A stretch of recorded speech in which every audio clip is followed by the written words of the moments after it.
I'm Leah Wilson, 32 years old, and until last month, I thought I knew my 5-year-old niece Harper better than anyone.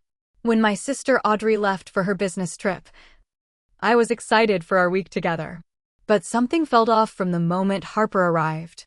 She was quieter, smaller somehow. Then came that moment I'll never forget. After making her favorite beef stew, she just stared at her bowl. When I asked why she wasn't eating, she whispered, "Am I allowed to eat today?" Those 5 words shattered my heart. Before I continue this story, let me know where you're watching from in the comments. And don't forget to like and subscribe to hear more stories about the moments that change everything. The day I picked up Harper from Audrey and Eric's suburban home outside Boston was unusually cold for April. I pulled into their perfectly manicured driveway, noticing how the meticulously arranged garden gnomes seemed to watch my every move. Audrey had always been the free spirit of the family, wild, creative, spontaneous. But since marrying Eric 3 years ago, her home had become as regimented as a military compound. "Auntie Leah." Harper's voice came from the doorway, but the usual exuberance was missing. She stood in the shadow of the entryway, her small backpack clutched to her chest, golden curls looking somewhat dull against her pale face. Eric emerged behind her, his hand firmly on her shoulder. "Harper, remember what we talked about? Best behavior at Aunt Leah's house." His voice carried that same sickeningly sweet tone that always made my skin crawl. "She's always an angel," I replied, kneeling to Harper's level. "We're going to have so much fun, aren't we, sweetie?" Harper glanced up at Eric before nodding. "Yes, Auntie." "Where's Audrey?" I asked, standing to my full height, still several inches shorter than Eric. "Conference call before her flight. She said to tell you thanks." He handed me a small suitcase. "Everything Harper needs is in here. She doesn't need much." I frowned at the tiny suitcase. A week's worth of clothes for a 5-year-old should be more substantial. "No problem." I packed my place with art supplies and books. "We might need to do some laundry, but that's fine." Eric's smile didn't reach his eyes. "Harper knows not to make extra work for adults. Don't you, princess?" Harper nodded again, eyes downcast. "Well, making messes is part of the fun at Aunt Leah's house," I said, taking Harper's hand. "Say goodbye to your dad, sweetie." "Stepdad," Eric corrected quickly. "But she knows I'm more of a father than her real dad ever was." I bit my tongue, knowing Harper's biological father had died when she was just 1. The comparison seemed unnecessarily cruel. "Bye, Eric," Harper said softly. The drive to my downtown apartment was unusually quiet. In the rearview mirror, I could see Harper staring out the window, her small fingers tracing patterns on the glass. "You hungry, sweetheart?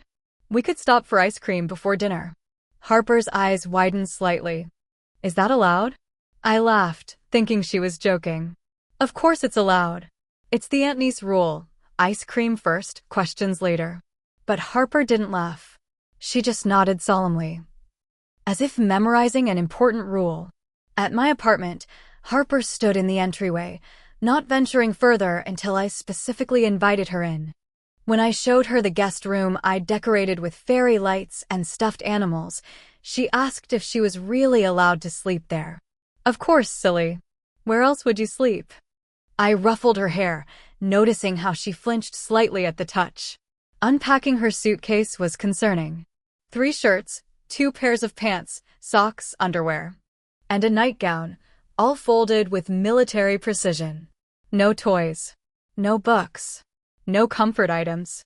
"Harper, did you forget to pack Mr. Snuggles?" I asked, remembering the teddy bear she'd been inseparable from last Christmas.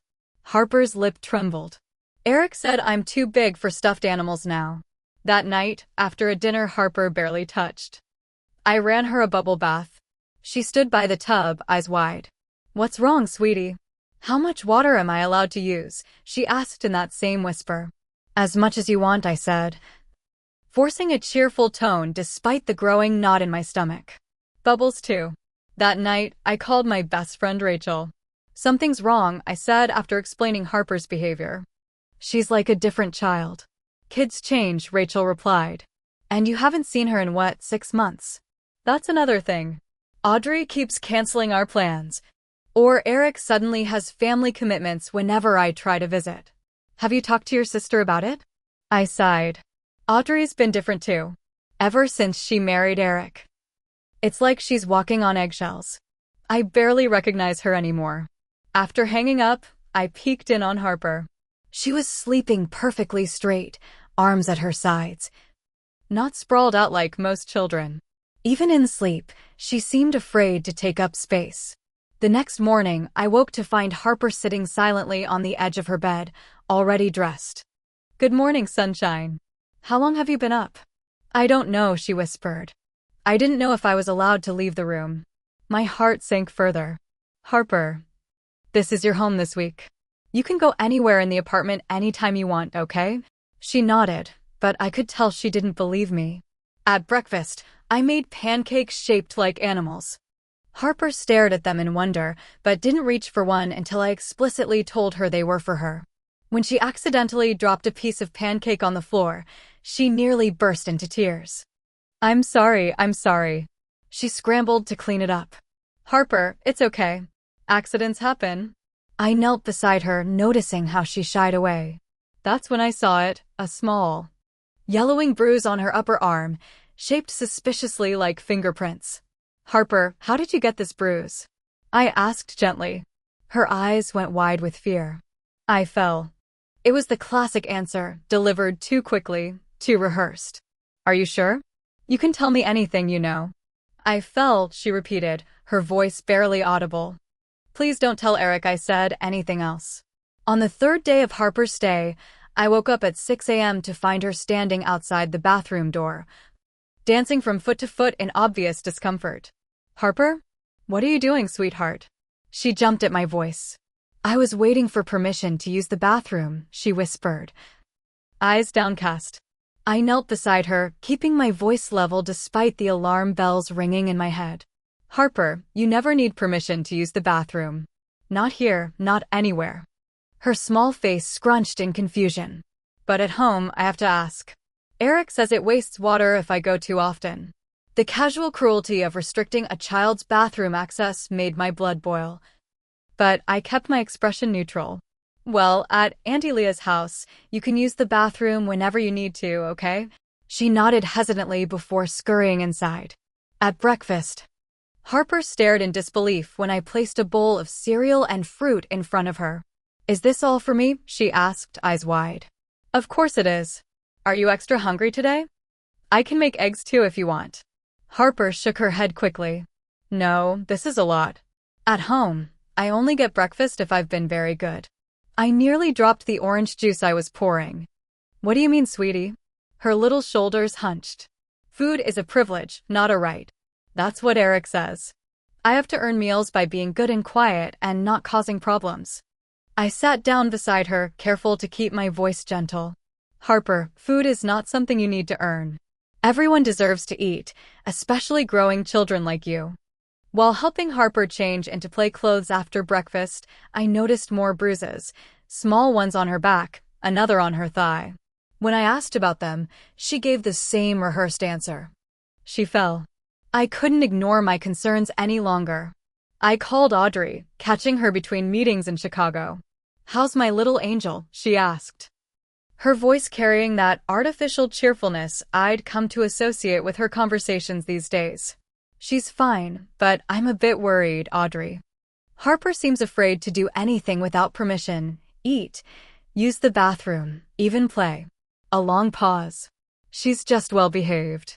Eric and I believe in structure. She has bruises, Audrey. Another pause, longer this time. She's clumsy. Always has been. Harper was never clumsy.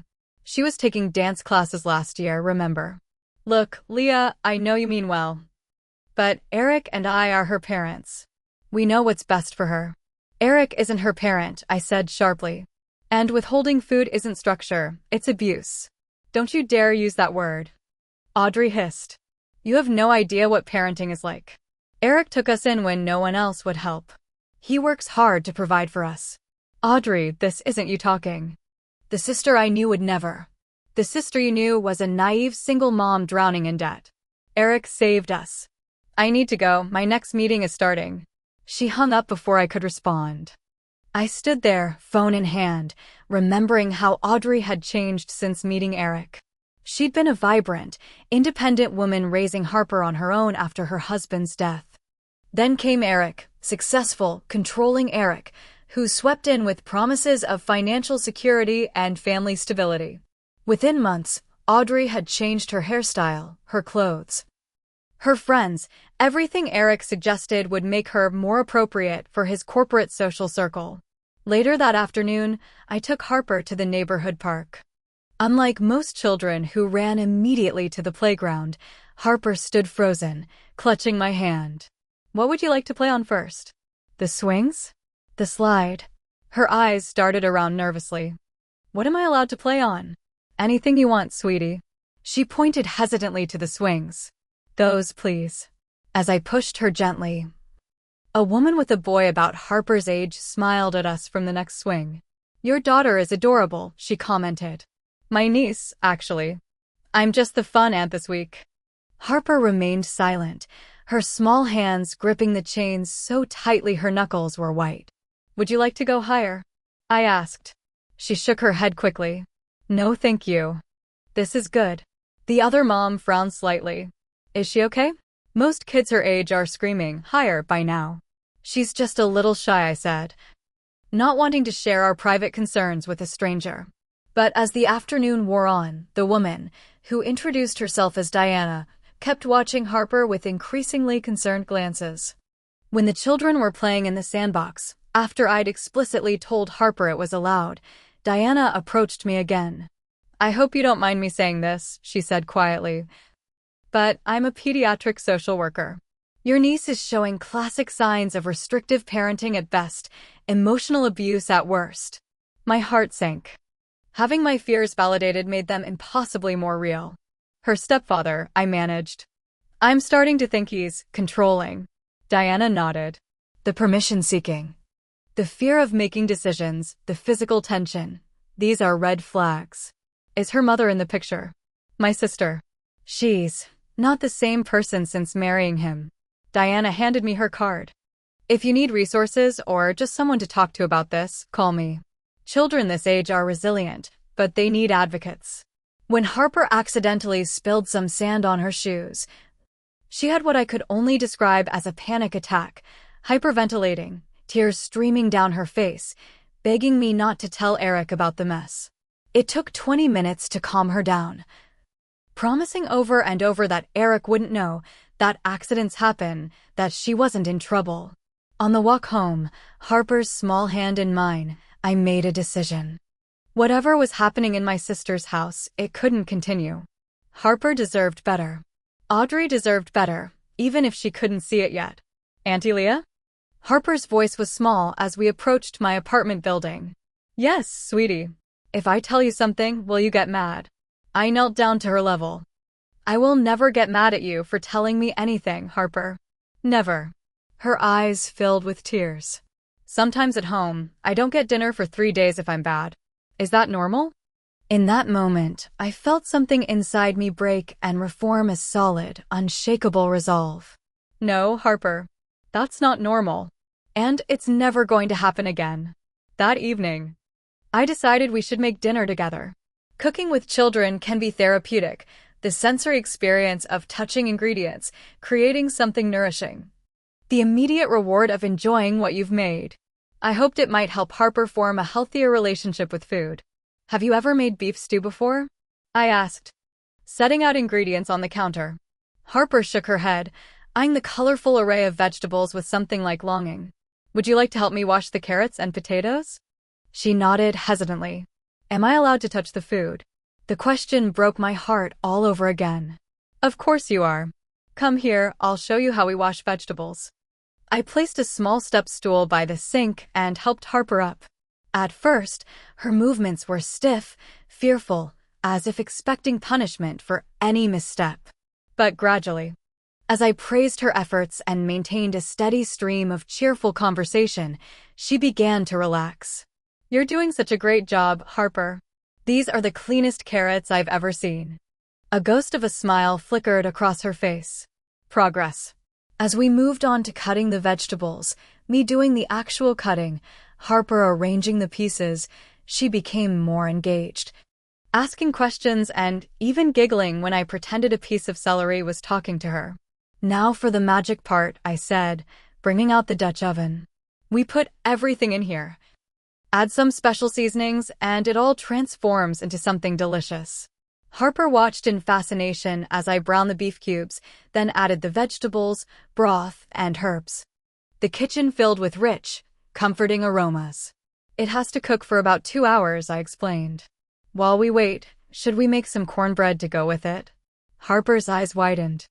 2 foods in 1 meal. I swallowed hard, keeping my expression neutral despite the rage building inside me toward Eric. "Absolutely. And maybe even dessert after." The cornbread baking was another small victory. Harper seemed enchanted by the process of measuring and mixing, especially when I let her stir the batter herself, unconcerned about the small spills on the counter. By the time dinner was ready, Harper seemed more relaxed than I'd seen her all week. She even helped set the table, carefully placing forks and spoons according to my instructions. "It smells so good, Auntie Leah," she said, her voice slightly stronger than the whisper she'd been using. "It does, doesn't it? And you helped make it, Chef Harper." But when we finally sat down, the transformation was instantaneous and heartbreaking. Harper went rigid in her chair, hands folded in her lap, eyes down. The animated child who had helped in the kitchen vanished, replaced by this too-still, frightened little girl. I served her a small portion of stew and cornbread, remembering that children who have experienced food restriction can sometimes feel overwhelmed by large portions. "Here you go, sweetie. Careful, it's hot." Harper didn't move. She stared at the steaming bowl, then at me, then back at the food. "Is something wrong?" I asked gently. "Would you like something else instead?" She shook her head slightly. "Why aren't you eating, Harper? Don't you like beef stew anymore?" Her voice, when it finally came, was barely audible. "Am I allowed to eat today?" 5 simple words that shattered the world as I knew it. I forced myself to smile, to keep my voice steady despite the tears threatening to spill. "Of course you are, Harper. You are always allowed to eat. Every single day." The moment she heard that, her small body sagged with relief. She picked up her spoon with trembling fingers and began to eat. Slowly at first, then with increasing urgency, as if afraid the permission might be revoked at any moment. "Slow down a bit, sweetie. There's plenty more, and nobody's going to take it away," I said softly. She nodded but continued eating quickly, sopping up every bit of gravy with her cornbread. When her bowl was empty, she looked at me with uncertainty. "Would you like some more?" I asked. Her eyes widened. "More? Really? As much as your tummy wants." I served her a second, smaller portion, which she ate with the same focused determination. By the third helping, just a few spoonfuls, as her small stomach was clearly reaching its limit, she was actually smiling. "Thank you, Auntie Leah," she said when she finally put down her spoon. "You're very welcome, Harper. There will always be food for you here. Always." That night, I tucked Harper into bed with an extra blanket and the teddy bear I'd purchased that afternoon to replace Mr. Snuggles. She clutched it tightly, her eyelids already heavy with sleep. "Sweet dreams, my brave girl," I whispered, kissing her forehead. I had just reached the door when her small voice stopped me. "Auntie Leah, will you be mad if I have bad dreams?" I turned back. "Of course not. Dreams aren't something we can control. Eric says nightmares are for babies and liars." I sat on the edge of her bed.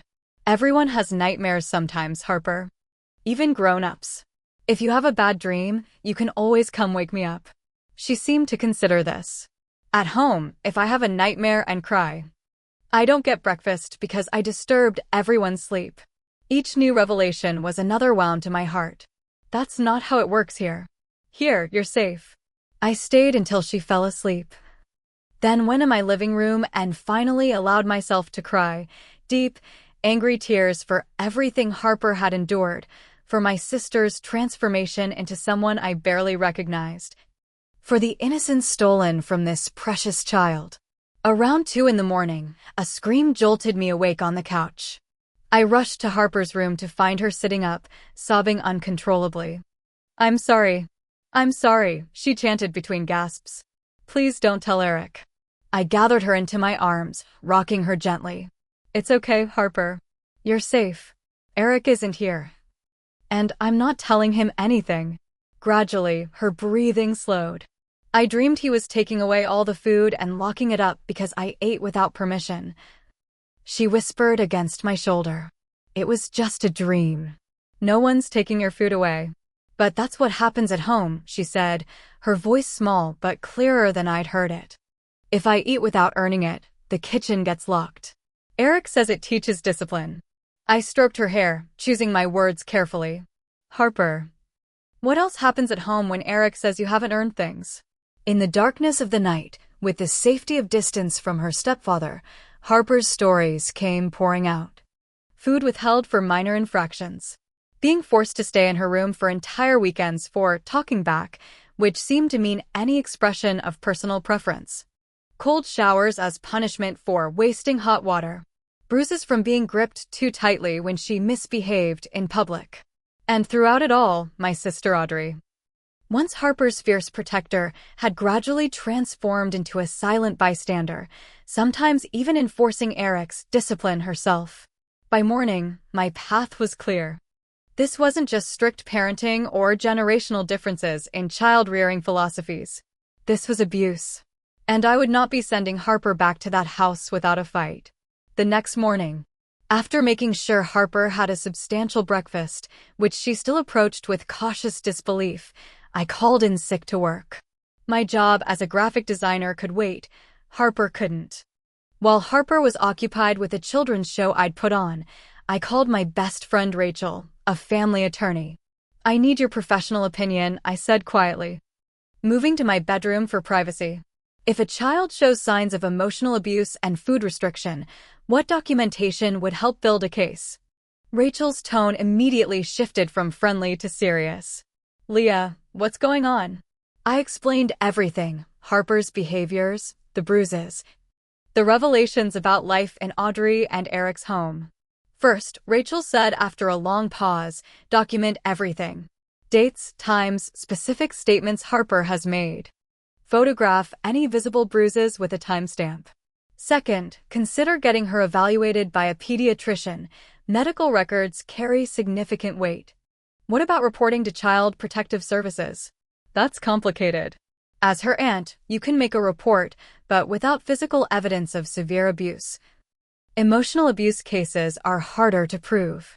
And if they investigate and don't find enough evidence, it could make the situation worse. So I just send her back to that monster." My voice broke. "No. You build a case methodically. And you talk to your sister. Really talk to her. She might be a victim too."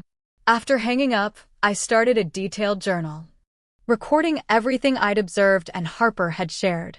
Reading it back made my stomach churn. How had this happened right under my nose? I made an appointment with my own doctor, Dr. Madison, explaining the situation and asking if she could see Harper that afternoon. "I normally don't see pediatric patients," Dr. Madison said, "but given the circumstances, I'll make an exception." Harper was anxious about the doctor's visit until I assured her it wasn't punishment, just a regular checkup. Dr. Madison was wonderful, gentle, patient, asking questions in a way that didn't scare Harper. The physical examination confirmed my fears. Harper was significantly underweight for her age and height. The bruises, while individually explainable as childhood accidents, formed a pattern consistent with gripping too hard or restraining a child. Most telling was Harper's reaction to being weighed. She asked if she would get in trouble for the number. Dr.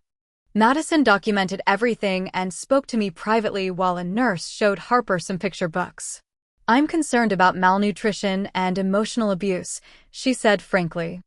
"I'm required by law to report suspected child abuse, but I wanted to talk to you first since you're actively addressing the situation. What happens if you report it? CPS will investigate. They may interview Harper, Audrey, and Eric. The outcome depends on what they find and how the parents respond." I nodded, feeling simultaneously relieved and terrified. Do it. Please.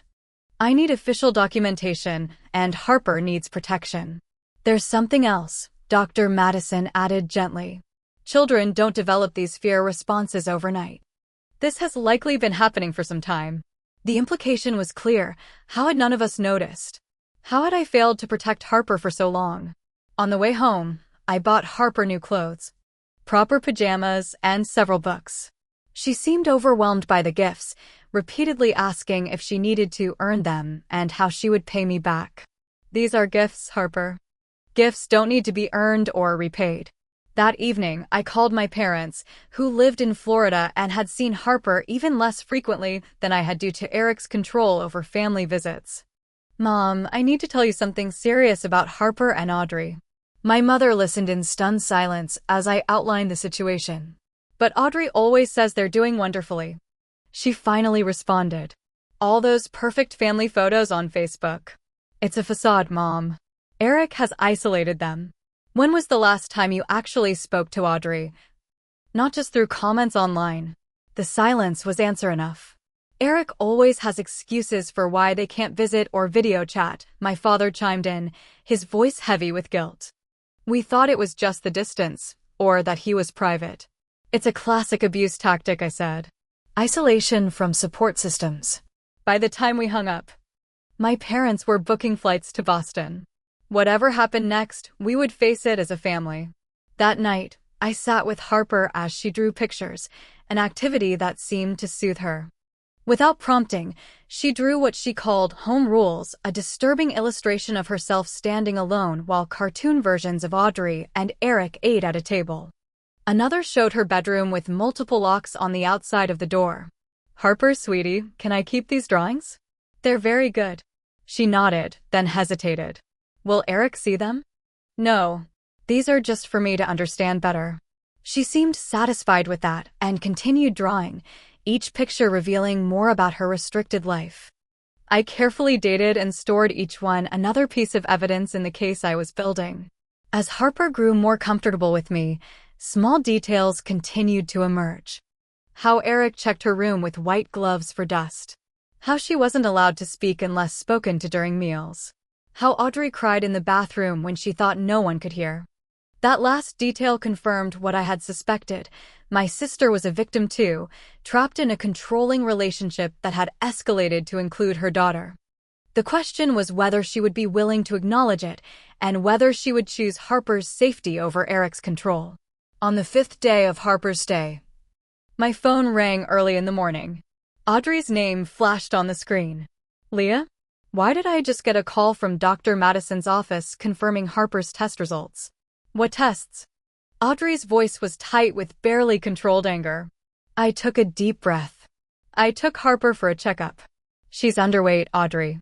Significantly. You had no right. I'm her mother. Then act like it. I snapped, then immediately regretted my tone. Antagonizing Audrey wouldn't help Harper. Look, can you come over? We need to talk in person.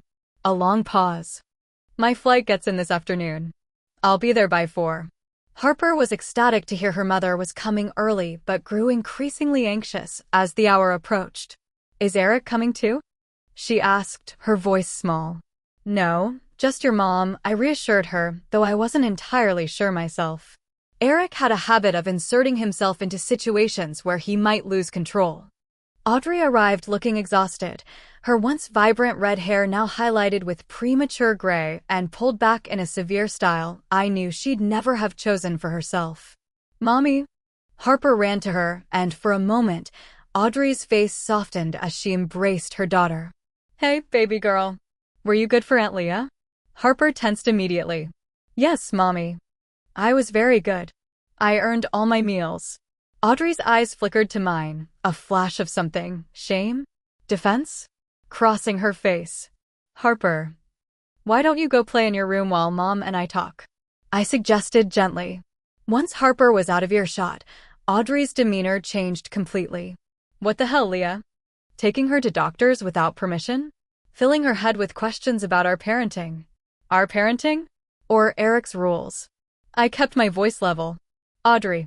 Harper is afraid to eat without explicit permission. She thinks basic necessities like food and bathroom access are privileges she has to earn. You don't understand.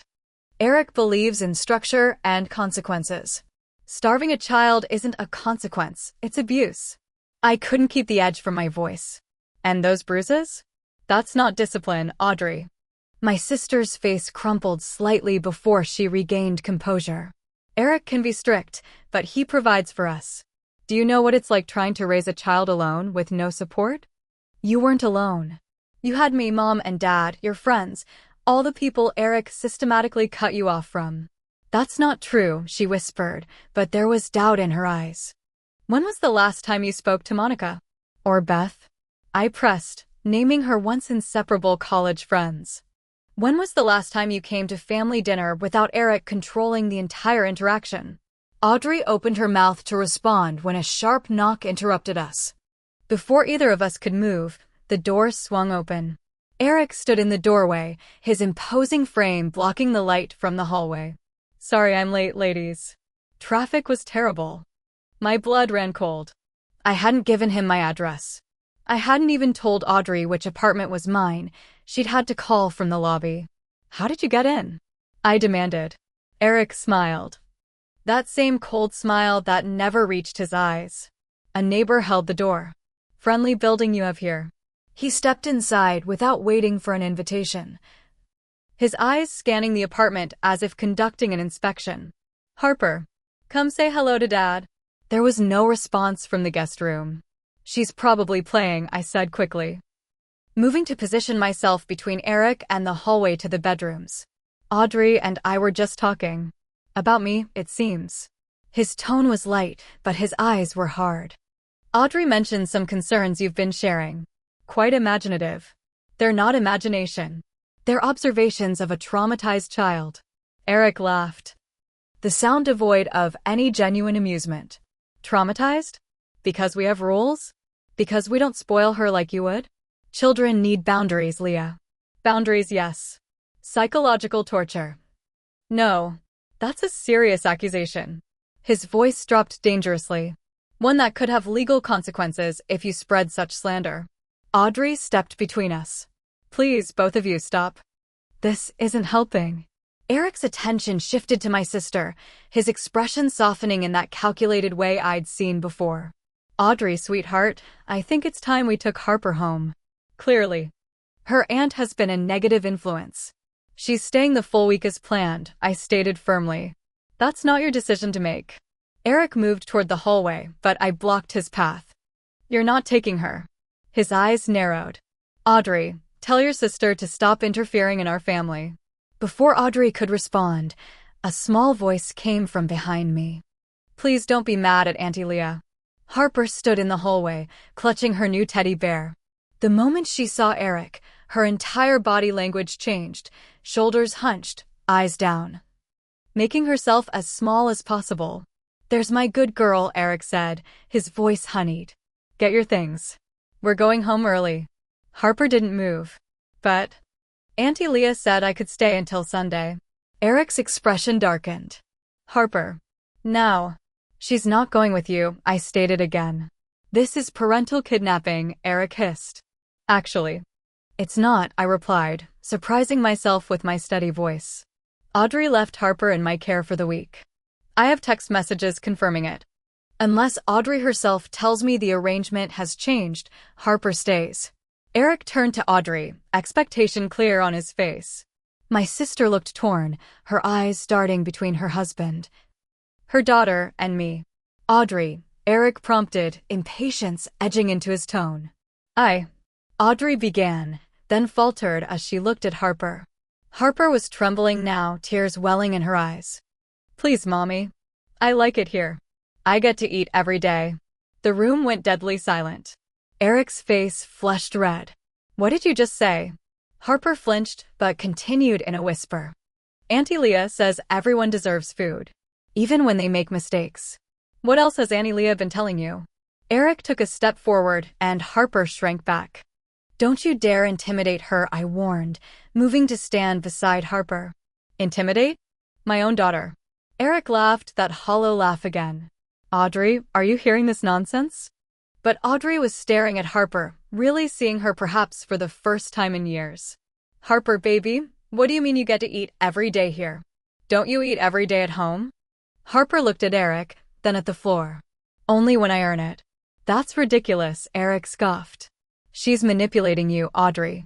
Children will say anything for attention. No. She's not, I interjected. Dr. Madison confirmed she's malnourished. Want to explain that, Eric? Some kids are just small. And Harper has always been a picky eater, hasn't she, Audrey? Audrey didn't respond. She was still looking at Harper. Harper, tell mommy the truth. Do you sometimes not get dinner at home? Harper's lip trembled. If I'm bad. Or if I use too much water. Or if I leave toys out. Or if... Enough. Eric's voice boomed through the apartment. This is absurd. Audrey, we're leaving. Now. With Harper. He took another step toward Harper. Who cowered behind me? Don't touch her, I warned. Or what? Eric sneered. She's my daughter, legally and in every way that matters. Stepdaughter, I corrected. And legal guardianship doesn't give you the right to abuse her. Abuse? Eric laughed again, but there was a dangerous edge to it now.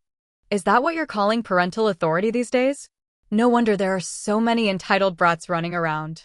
Eric, Audrey finally spoke, her voice surprisingly firm. Stop. He turned to her, clearly surprised by her interruption. What?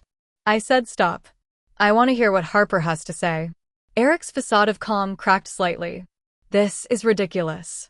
We're not having this conversation here. Yes, we are, Audrey insisted, a spark of her old self flickering through. Harper, baby, does Eric ever hurt you? Or make you go without food? Harper looked at her mother, then at Eric, visibly torn between truth and fear. It's okay, Harper, I encouraged gently. Tell your mom the truth. She knows better than to lie. Eric said coldly. That seemed to make the decision for Harper.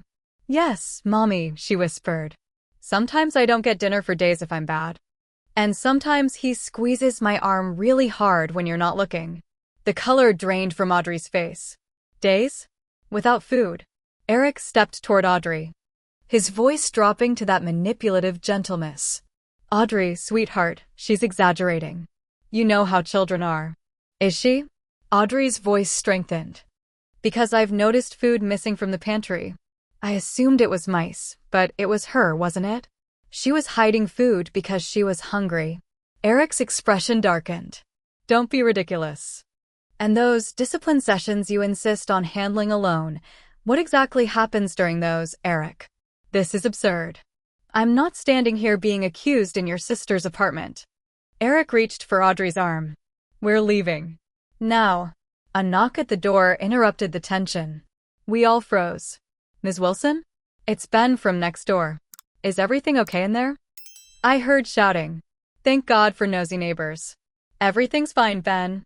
I called, never taking my eyes off Eric. Just a family discussion. If you're sure. Ben sounded uncertain. I can stay in the hallway if you need anything. We'll be fine, I replied, giving Eric a pointed look. My brother-in-law was just leaving.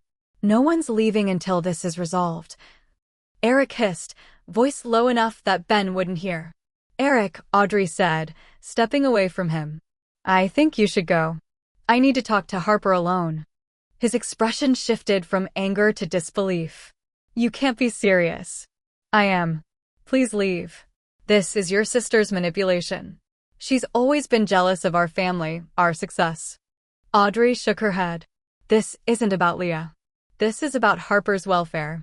Eric's face contorted with rage. After everything I've done for you both? Taking in another man's child? Providing when you had nothing. Go, Eric. We'll talk later. For a moment, I thought he might refuse, might escalate the situation further. But the knowledge of Ben waiting in the hallway seemed to give him pause.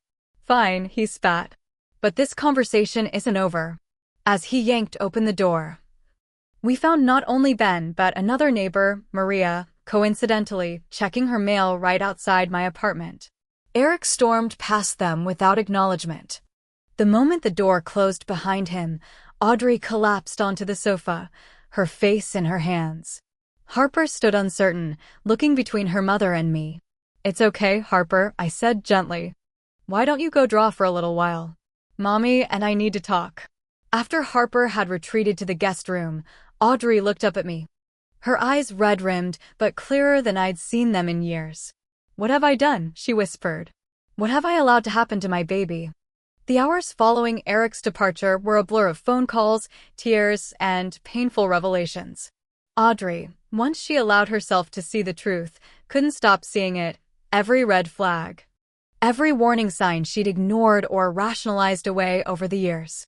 "He was so good to us at first," she said, voice hollow as we sat at my kitchen table, long after Harper had gone to bed. "So understanding about my grief, so willing to step in as a father figure." "That's how it often starts," I said gently. "They don't show their true colors until they've established control."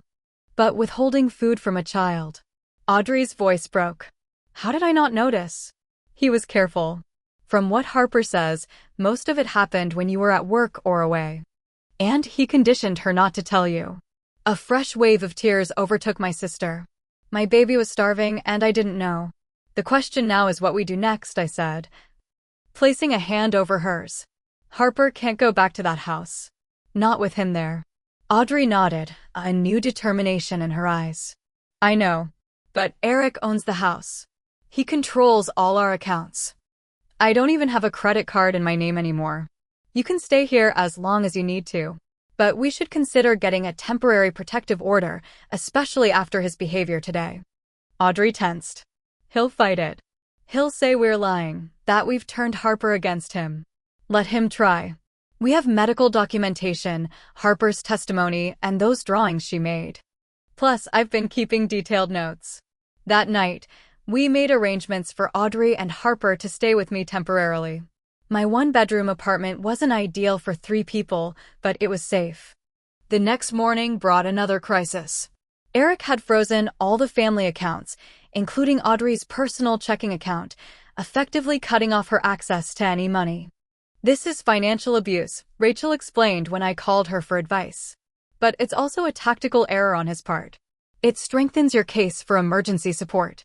With Rachel's help, we filed for a temporary restraining order based on Harper's disclosures and the documented evidence of neglect and emotional abuse. The court granted it that same day. Eric would have to stay at least 500 feet away from Harper, me, and my apartment building until the hearing. That afternoon, my parents arrived from Florida, bringing with them a hurricane of supportive energy and righteous grandparental fury. "We should have seen it," my father kept saying, watching Harper play with the new toys they'd brought. All those excuses for why we couldn't video chat, why they always had to cancel visits. "We all should have seen it," I agreed. "But we're seeing it now, and that's what matters." With my parents' help, we moved Audrey and Harper to a small hotel suite the following day, using my parents' credit card since Eric couldn't touch those funds. The temporary distance gave everyone breathing room while we navigated the legal complexities of the situation. 2 days after Eric's confrontation at my apartment, we arranged for Harper to speak with a child psychologist specializing in trauma and abuse cases. Dr. Reynolds was a grandmotherly woman with gentle eyes and an office full of toys designed to help children express what they couldn't verbalize. Harper was initially reluctant, but after Dr. Reynolds explained that their talks were to help her mom understand how to make things better, she gradually opened up. Over 3 sessions, Harper revealed the full extent of Eric's discipline, the isolation, the food restriction, the psychological manipulation, and occasionally, physical intimidation. "In my professional opinion," Dr. Reynolds told us afterward, "Harper is suffering from trauma consistent with ongoing emotional abuse and neglect. The food restriction alone constitutes serious maltreatment, but the psychological component, making her constantly fear punishment and feel unworthy of basic necessities, that's the deeper wound we'll need to address." Audrey, who had insisted on hearing the assessment directly, broke down again. "Will she be okay?" "Children are remarkably resilient," Dr. Reynolds assured her. "With proper support, consistent caregiving, and therapy, Harper can absolutely heal from this." The fact that you've removed her from the situation is already the most important step. Meanwhile, Eric wasn't taking the separation quietly. He began a campaign of intimidation, constant texts to Audrey, showing up at her workplace, even attempting to contact Harper through her kindergarten teacher. Each violation strengthened our case, but increased our anxiety. The breaking point came a week after the initial confrontation. We had gathered at my parents' hotel suite for dinner, a new tradition designed to help Harper see that regular meals were a consistent, guaranteed part of life. My phone rang with an unfamiliar number. "Is this Leah Wilson?" a professional voice asked when I answered. "Yes, speaking." "This is Patricia Montez from Massachusetts Department of Children and Families. We've received a report alleging that you're harboring a child unlawfully and interfering with parental custody." My blood ran cold. That's absolutely false. My niece is with her mother, my sister. Nevertheless, we're required to investigate all reports. I'll need to schedule a home visit. Eric had called CPS on us, a classic abuser tactic, attempting to use the system against the very people trying to protect his victim. "Of course," I said, struggling to keep my voice steady. "But you should know that there's already an open case regarding Harper Carlson. Her stepfather, Eric Carlson, is currently subject to a restraining order due to abuse allegations." There was a pause on the line. "I see. Let me check our records." "Yes, I do see that case now. This appears to be a cross-complaint. Still, I'll need to follow up." "We welcome the investigation," I said firmly. "Harper's safety is our only concern." After hanging up, I explained the situation to Audrey and my parents. "He's trying to intimidate us," my father said, anger evident in his usually calm voice. "It won't work," Audrey replied, and I was proud to hear the determination in her tone. The sister I knew was fighting her way back. "We have nothing to hide." The CPS investigation turned out to be another piece of evidence in our favor. When the caseworker interviewed Harper and saw the documentation we'd collected, she quickly recognized the situation for what it was. Her report would later be added to the growing file against Eric.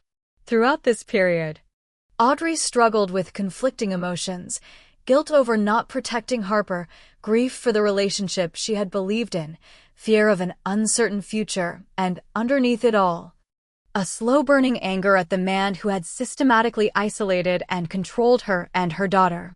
"I don't even know when it happened," she confessed one evening after Harper was asleep. "When I stopped being me and started being who he wanted me to be. It was so gradual, a suggestion here, a criticism there, always framed as helping me improve." "That's how it works," I said. "No one would stay if they saw the whole picture at once." I should have left the first time he suggested Harper needed to earn her meals. But he made it sound reasonable, teaching her about privileges and responsibilities. By the time I realized it had gone too far, I was afraid to challenge him. "Were you afraid of him, Audrey?" She was quiet for a long moment. "Not physically, not for myself. But I was afraid of losing the stability, of being alone again. And later, yes. I was afraid of how he might react to Harper if I wasn't there to intervene. I started working longer hours partly to make him happy, but also so I wouldn't have to see what was happening in my own home." Her honesty was painful but necessary. Healing couldn't begin without acknowledgement. 2 weeks after Harper's revelation at dinner, we had our first court hearing regarding the restraining order and temporary custody arrangements. Eric arrived with an expensive attorney and a polished appearance, playing the role of the concerned stepfather wrongfully accused. "These allegations are not only false but malicious," his attorney argued. "Mr. Carlson has been nothing but a dedicated parent to a child he chose to raise as his own. This is clearly a case of family interference and parental alienation." Our attorney presented the medical reports, Dr. Reynolds' assessment, and Harper's own testimony, which she had given privately to the judge. When it was Audrey's turn to speak, she stood tall despite her visible nervousness. "Your Honor, I made a terrible mistake. I allowed my husband to control our household to the point where my daughter was being abused, and I failed to stop it. I will live with that guilt forever. But I am here now, standing for Harper, and I will not fail her again." The judge extended the restraining order and granted Audrey temporary full custody pending further investigation. It was a small victory in what would likely be a long battle, but it meant Harper would remain safe. As we left the courthouse, Eric caught Audrey's eye across the lobby. "This isn't over," he mouthed silently. Audrey, who once would have crumbled under that gaze, looked straight back at him. "Yes," she said clearly enough for those nearby to hear. "It is." 6 months after the dinner that changed everything, Audrey and Harper had settled into a small 2-bedroom apartment not far from mine.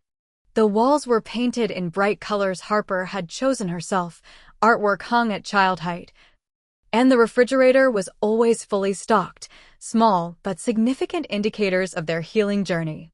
The legal battles with Eric had been grueling.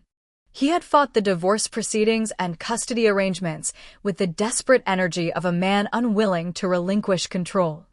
But as more evidence emerged through the discovery process, including text messages where he'd threatened to withhold food as punishment and financial records showing how he'd systematically isolated Audrey economically, his position weakened. The final blow to his case came when his first ex-wife contacted our attorney, having seen a local news story about the custody battle. She described a similar pattern of controlling behavior and psychological abuse, though she had escaped before having children with him.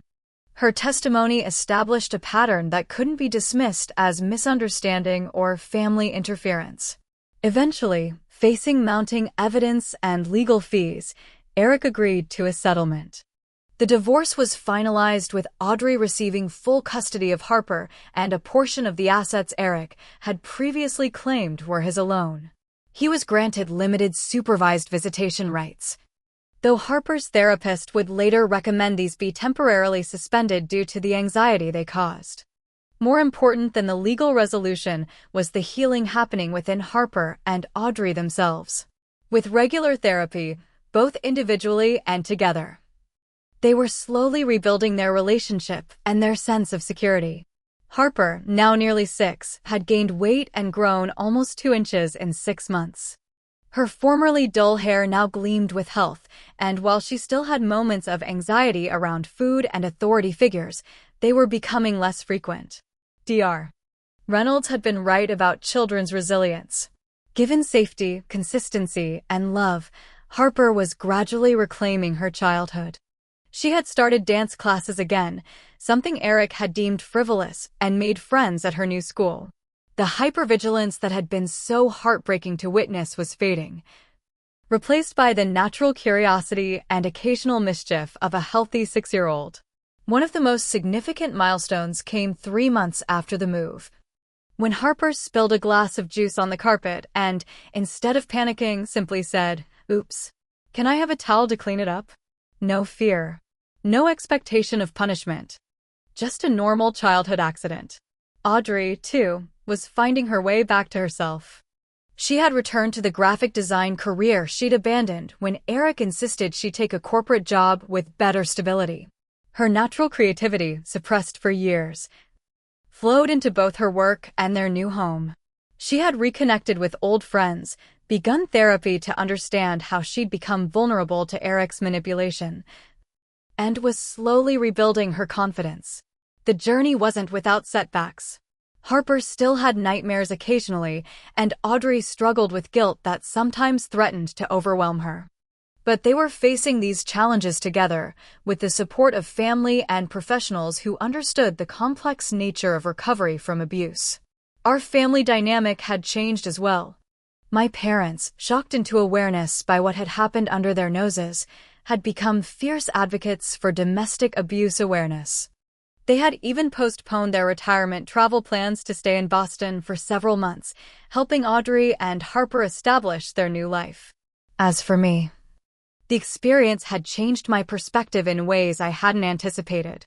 I had become more attuned to the subtle signs of control and isolation in relationships, more willing to ask uncomfortable questions when something seemed off. Rachel had convinced me to volunteer at a local family crisis center, where my experience with Harper had proven surprisingly valuable in helping other families navigate similar situations. On a warm Saturday in October, Exactly 6 months after Harper had asked if she was allowed to eat dinner, we gathered in Audrey's new apartment for a special celebration. Harper had chosen the menu: spaghetti and meatballs, garlic bread and chocolate cake, and had helped prepare it all, standing on a step stool in the kitchen, giggling as sauce splattered on her apron. As we sat down together, Audrey, Harper, my parents, Rachel and her husband, and me, Harper looked around the table with a contentment that brought tears to my eyes. "Can I say something before we eat?" she asked, her voice clear and confident. "Of course, sweetheart," Audrey replied. Harper took a deep breath. "Thank you for making food for me every day. And thank you for teaching me how to cook. And thank you for not having food rules anymore." The simple gratitude, innocent yet profound, captured how far we'd come and how basic the human need for nourishment, both physical and emotional, truly is. "You're very welcome, Harper," Audrey said, her voice steady despite the tears in her eyes. "Food is never something you need to earn. It's your right. Always." Harper nodded solemnly, then broke into a wide smile. "Can we eat now? I helped make the meatballs." We laughed, and the meal began, a normal, joyful family dinner that would have seemed impossible 6 months earlier. Later, after Harper had gone to bed and the others had left, Audrey and I sat on her small balcony, watching the city lights. "I never properly thanked you," she said quietly, "for seeing what I couldn't, for being brave when I wasn't. You don't need to thank me. You're doing the hard part now, rebuilding day by day." "Sometimes I still can't believe I let it happen," she admitted. "I was so afraid of being alone, of failing as a single mother, that I accepted things I never should have." "The important thing is that you chose Harper when it mattered most," I reminded her. "Many people never find that courage." She nodded, a new resolve in her expression. "Never again. I'd rather be alone forever than let anyone hurt her, or me, again." We sat in comfortable silence for a while, the bond between us stronger for having been tested. "You know," Audrey said eventually, "Harper asked me something interesting today. She wanted to know if she could tell her story to other kids someday, to help them if they're not allowed to eat." My heart swelled with pride for my brave niece. "What did you tell her?" "I said that when she's older, if she still wants to, she absolutely can. That sometimes sharing our hardest stories helps others find their courage. Like I'm doing now, sharing this story with you. Because somewhere, someone might be noticing the signs I missed, feeling the worry I tried to dismiss. And if this story gives them the courage to act, to reach out, to protect a child who cannot protect themselves, then reliving these painful memories will have been worth it. No child should ever have to ask if they're allowed to eat. No child should live in fear of basic human needs being withheld as punishment. And no one should suffer in silence, believing they have no choice. There is always a choice. There is always a way forward. And there is always hope for healing, even from the deepest wounds. If you recognize any part of this story in your own life or in someone you know, please reach out for help. You don't have to face it alone. And if you're in a position to help others, to be the observant aunt or uncle, teacher, neighbor, or friend who notices when something isn't right, please find the courage to act. Your intervention could change everything for someone who cannot speak for themselves. Thank you for listening to our story. If it resonated with you in any way, please like this video and subscribe to the channel. Share it if you think it might help someone else.